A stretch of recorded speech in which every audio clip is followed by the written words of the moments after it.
अस्सलाम वालेकुम। Swiss chart की इस वक्त 30 मई के दिन आप ये देखें क्या कंडीशन है। अल्हम्दुलिल्लाह से पत्ते कितने फ्रेश नज़र आ रहे हैं। लेकिन वो जो हम सीड प्रोजेक्ट बनाना चाह रहे थे, हम चाह रहे थे कि इससे हमें सीड हासिल हो, वो लग रहा है कि शायद ये अब मुमकिन ना हो। बहुत गर्मी हो गई है। आज 30 मार्च है, कल मई से स्टार्ट हो जाएगा। और ये देखें, इसका तना देखें कितना मोटा हो गया।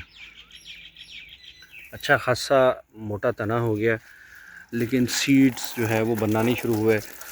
सिल्वर वाइट में भी, ऑरेंज में, ये ग्रीन है जिसकी आपको दिखाई दे रहा है ये कि ये पौधे ऊपर जा रहे हैं और इसका सीड शायद बन जाए। लेकिन ये जो हमारे पास बाकी जितना भी है स्विस चार्ट, ये सब पत्ते फ्रेश हैं। लेकिन बड़ी मज़े की बात यही है कि अगर इस मौसम में भी आपको इस तरह की फ़्रेश पालक मिल जाए, और पालक से अच्छा टेस्ट है, हम इसको पालक के सब्स्टिट्यूट की तरह इस्तेमाल करते हैं उसकी जगह पर, लेकिन उससे कहीं अच्छा टेस्ट है इसका। और ये अगर इस मौसम में अवेलेबल हो तो मज़े ही आ जाते हैं।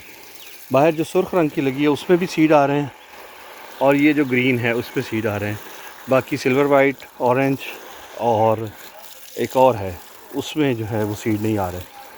तो देखें क्या सूरत हाल होती है। पीछे भी जो आपको दिखाई दे रहा है वो भी, इसमें तो हमने डिफरेंट एक एक्सपेरिमेंट किया था कि इसमें से कुछ पौधों को हमने काटा था, जैसे कि हम आम पालक को काटते हैं, और कुछ पौधों के सिर्फ पत्ते जो हैं वो हमने इस साइड से तोड़े थे। तो ये देखें, ये काटा होगा ना, इसका ज़्यादा निकल रहे हैं।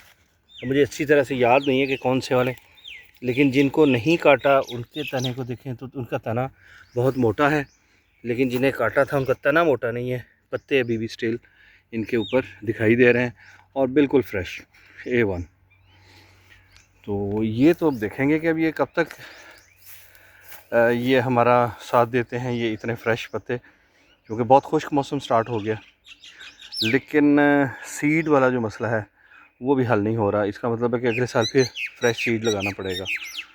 तो लेट्स सी, इंशाल्लाह हम तो अपनी कोशिश जारी रखेंगे। आप भी दुआ करें कि इसका सीड बन जाए और ये मज़े की जो पालक है या जो भी हमारी वेजिटेबल है, ये हमें भरपूर इससे हम फ़ायदा उठा सकें। अल्लाह हाफ़िज़।